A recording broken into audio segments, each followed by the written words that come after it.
Let me start with the obvious one. What does it mean to be a Kyle Shanahan quarterback, Chris?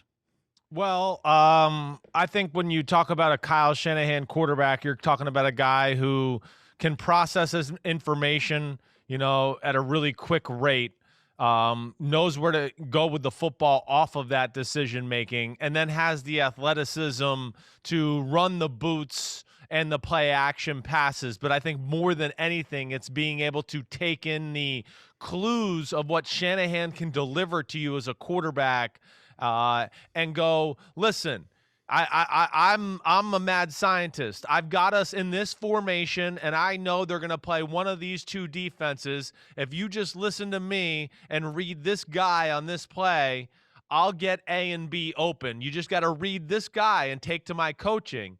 And I think that's what really Kyle Shanahan looks for at the quarterback position more than anything. It looks like you doubled down this morning on Mac Jones. You tweeted out, Kyle Shanahan gets the most out of quarterbacks who trust his system, make the right reads. Matt Schaub, 2009, passing champ. Kirk Cousins in Washington. Matt Ryan, 2016 MVP. Mac Jones is an ideal quarterback for that mold, more on par with Matt Ryan. Now, is this a report or an opinion? No, this is an opinion. Okay. Listen, Kyle's a really good friend. There's no doubt. He's not sitting here telling me his draft plans and what he thinks he's going to do at number 3 or have you asked him, though, Chris? No, I have not flat out asked him. I text him things, Dan, like, congrats on the move. Way to go. Happy, hope it all went the way you want. That's where that conversation goes. Now, like, I'm a good friend. We talk about football a lot, and I would be shocked if I didn't have a pretty good feel for what he likes at the quarterback position. Okay, but you've been tweeting, Chris. Has Kyle Shanahan commented on your tweets? No, he is not. Okay. He is, and nor did I think he's probably oblivious to anything I've said or wrote on social media or anything like that.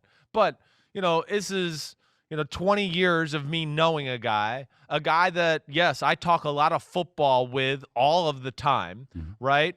We talk about quarterbacks a lot, off season, regular season, whatever it may be.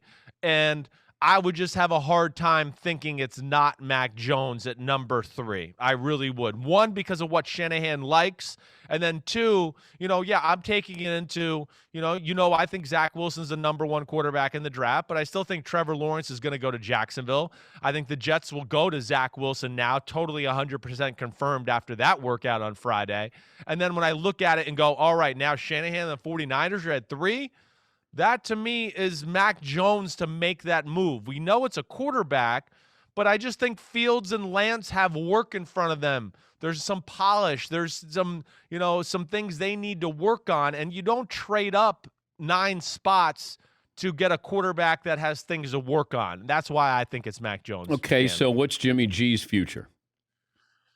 I would think, they got 2 options. They could keep him, right? And then go, all right, we'll wait for Mac Jones to, come along and give him a year on the bench. But I think, as I said to Mike Florio today, that's risky. The 49ers, you see them.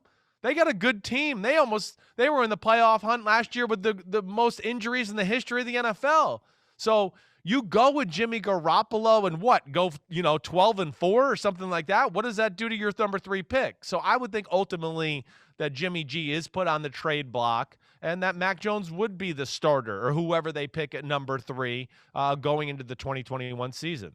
12-5 maybe, because there's 17 games. Oh, you're right. I got to get used to that. I do too. I did the same. I used to say 7-9, 8-8. If all goes well, 9-7. I got to change all of that, Chris. Oh man.